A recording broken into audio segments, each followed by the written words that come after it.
वहीं रह। तो सुबह की शुरुआत होती है मेरे घर में हमेशा पूजा से। पूजा करने के बाद मैं गई किचन में चाय बनाने के लिए, जहाँ मैंने अदरक इलायची लौंग को कूटने के बाद मैंने गैस पे से दूध रखने के लिए तैयारी कर रही थी। उधर चाय भी मेरी रखी हुई थी, मैंने फटाफट से चाय में भी दूध डाल दिया था। कालू भाई नीचे गए हुए थे, इनका नाम रुद्रांश है पर इन्हें कालू बोलते हैं। ये अपनी बुआ के साथ मस्ती काट रहे थे जाकर, ये सो के उठ जाते हैं साथ में मेरे। इधर आद्या भी उठ चुकी थी और अपना गदा लेके आराम से बैठी हुई है खिलौनों के साथ। मैंने नहाने के बाद में लिपस्टिक लगाई और मॉइस्चराइज़र वगैरह अप्लाई किया, क्योंकि सर्दी है तो सर्दी में ना स्किन बहुत ज़्यादा ड्राई हो जाती है। और कहते हैं ना, औरत का श्रृंगार उसका सुहाग होता है। इसके बाद आद्या और उसके पापा दोनों आपस में खेल रहे थे। मैं चाय बना के लेके आ गई थी, चाय मैंने अपने हस्बैंड को दे दी थी, इसके पापा को। और उधर मेरे कालू मालू जी, मेरे रुद्रांश शर्मा ऊपर आ चुके थे। ऊपर आने के बाद उनको देखा कि मम्मी नमकीन खा रही, तो उन्हें भी नमकीन चाहिए। इसके बाद मैंने बच्चों की ड्राई क्लीनिंग की, क्योंकि हमारे यहाँ 2 दिन से बारिश पड़ रही है, तो बच्चों को नहलाना हम प्रेफर नहीं कर रहे हैं अभी। बच्चों को सर्दी जुकाम वैसे ही हो रखे हैं तो नहीं, तो मैंने उनको ड्राई क्लीन कर दिया था। उनके मुंह पे लोशन वगैरह लगा के उनके कपड़े वपड़े चेंज करना स्टार्ट कर दिया था। आध्या का भी मैंने मुंह धो दिया था और लाला का भी मैंने मुंह धो दिया था। दोनों को नहला धुला के, मतलब कि ड्राई क्लीन करके उनके कपड़े उनको पहना दिए थे। थोड़ा मोटे कपड़े पहना रही थी मैं उनको आज, क्योंकि 2 दिन से यहाँ पे बारिश हो रखी है। आप भी मुझे कमेंट करके बताना कि आपके यहाँ पे भी बारिश हो रही है या नहीं हो रही। मेरे यहाँ तो लगातार 2 दिन से बारिश हो रही है। मैं सुबह जब भी उठती तो 5 बजे 6 बजे तो बारिश मुझे मिलती है, ठीक है। और कपड़े भी नहीं सूख पा रहे हैं बच्चों के भी। मेरे मशीन में थोड़ा बहुत ड्राई कर दो तो कर दो, वरना नहीं सूख रहे हैं कपड़े भी अंदर ही डालने पड़ रहे हैं। और मोटे कपड़े हैं, सर्दी में तो जल्दी सूखते भी नहीं है। तो मैंने बच्चों को पहनाई उनकी जैकेट पहनाने के बाद आद्या देख रही थी कि मम्मा क्या कर रही हैं, और मम्मा ये कर रही हैं। भाई वाह वाह वाह, उसको ना कपड़े पहनना बहुत पसंद है। इधर आद्या को पहनाने के बाद लाला को मैंने कपड़े पहनाए। कपड़े पहनाने के बाद में मैंने इन दोनों को मतलब लोशन वगैरह लगा दिया था, तेल वेल लगा रही थी, अप्लाई कर रही थी। तेल वेल से बाल जो होते हैं ना, मतलब वो नहीं होते हैं ज़्यादा, ड्राई से हो जाते हैं ना बच्चों के बाल। और सर्दी में ना थोड़ा ऐसे खुश्की सी भी आ जाती है सर के अंदर। तो मैंने दोनों को तेल लगा दिया था और उनके बाल कंघी वंगी कर दिए। इसके बाद में लाला को भी मैंने कंघी की। दोनों बच्चों को कंघी करने के बाद, ये लाला मेरे 4 बाल है सिर पे इसके, पर इसको कंघी कराना बहुत पसंद है, ये करा लेता है। ये कहता है मैं खुद करूँगा। उसके बाद में मैंने इन लोगों को लगाया काजल, जो कि मस्ट है, बच्चों को नज़र ना लगे मेरे किसी की भी। इसके बाद में मेरे बाबू को तो काजल की डिबिया चाहिए थी, बोल रहा था काजल की डिबिया मुझे दे दो तुम।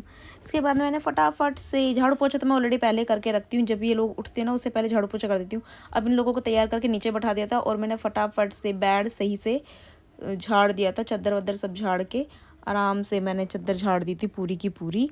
और सही से मैं उसको सेट करने लग गई थी, क्योंकि गंदा बिस्तर हो जाता है, बच्चों का कमरा है तो बच्चे मतलब कुछ भी खाते फैलाते बिस्तर पे गंदा कर ही देते हैं। हमेशा कितना ही कोशिश करो कमरा साफ़ करने की, लेकिन बच्चों वाले घर में आपको हमेशा ही थोड़ा बहुत गंदगी देखने को मिल सकती है। बिल्कुल आपको वो घर बिल्कुल बहुत ज़्यादा साफ़ सुथरा नहीं देखने को मिलेगा। मतलब आप साफ़ सुथरा जब देखने को मिलेगा जब माँ अपनी मेंटल पीस बिल्कुल खो दे कि हाँ एक चीज़ कहाँ से उठाई तो उसे बार बार।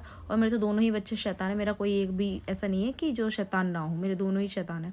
तो मैंने फटाफट से लगा ली थी कंबल की तय लगाई, फिर दूसरे कंबल की, क्योंकि हम 4 जने तो 2 कंबल में हम दोनों सोते हैं, मैं और मेरा लाला, और एक कंबल में सोते हैं पापा और उनकी बेटी। यानी हमेशा से आपको पता ही है कि लड़कियों के फेवरेट उनके पापा होते हैं और पापा को भी उनकी फेवरेट बेटी। तो गाइस कमरा तो मेरा ऑलमोस्ट साफ हो गया है देखो, लेकिन मेरी औलाद इतनी अच्छी है ना कि फैला दिया। ये पोटी करके बैठ चुके थे और सारे में पोटी करके फैला दी थी, तो इनको मैं साफ करके लेके आई हूँ अभी।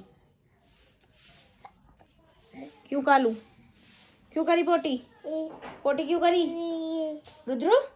इसको कालू कहते हैं सब प्यार से, गलत नाम है मुझे पता है। अरे क्यों करी पोटी? गंदा आई गंदा बाबू, गंदा आई। ये मेरे माथे पे बिंदी नहीं रहने देगा, देखना।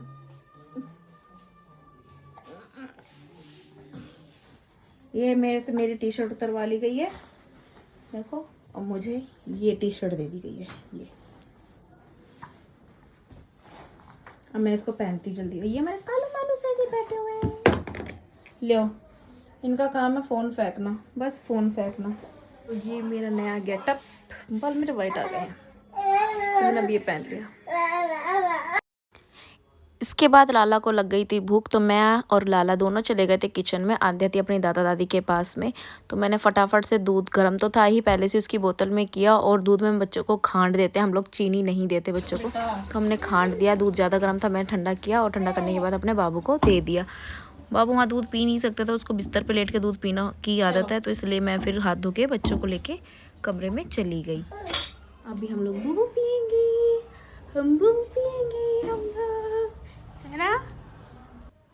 यहाँ पतिदेव जी स्कूटी लेकर कहीं जा रहे हैं बाहर किसी काम से। हमारे यहाँ बताया मैंने जैसे कि बारिश बहुत हो रही, तो गली भी पूरी गीली हुई रखी है। उसके बाद मैंने अपनी शॉर्ट्स वीडियो शूट्स की, ये देख रहे जो आज ही मैंने अपलोड की हैं। इसके बाद हो गया था खाने का टाइम, क्योंकि आज मेरा मन नहीं था खाना बनाने का, तो हमने खाना बाहर से ऑर्डर किया था, जो कि मेरा फेवरेट था। अभी दिखाती हूँ आपको खाने में आज हमने क्या ऑर्डर किया। तो ये था कढ़ाई पनीर और लच्छा पराठा, और ये सलाद में दिया था उन्होंने प्याज और मूली। ये कुछ ऐसा था, देखने में बहुत यमी लग रहा था, बहुत ज़्यादा। क्या आप लोगों को भी लच्छा पराठा और पनीर की सब्ज़ी पसंद है? कमेंट में बताना मुझे तो बहुत पसंद है, बहुत टेस्टी था। नेक्स्ट व्लॉग में आपसे ज़रूर मिलूँगी। लाइक शेयर सब्सक्राइब कर देना।